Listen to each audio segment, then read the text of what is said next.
Obviously, I vote in the European Parliament with members, together with members of the Socialist Spanish Party and the Spanish Popular Party, a resolution supporting the peace process in Ireland. A peace process means that law should be respected, and I think that the exceptional situation that we have in Spain regarding the prisoners is something of the past. I think that when someone commits a crime, should be in prison, and should be in prison the years that the law, in my case the Spanish law, say.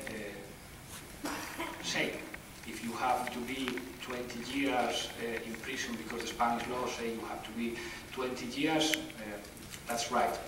But as you know very well, in our country there is already an exceptional situation for a group of prisoners.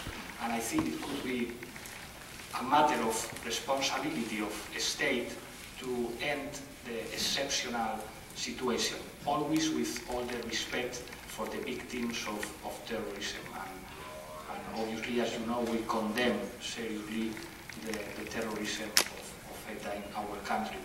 I have to remind you that the Spanish governments of Aznar, Zapatero and Felipe González were sitting in the same table with the members, with the heads of ETA, talking about prisoners and talking about prisoners' policy.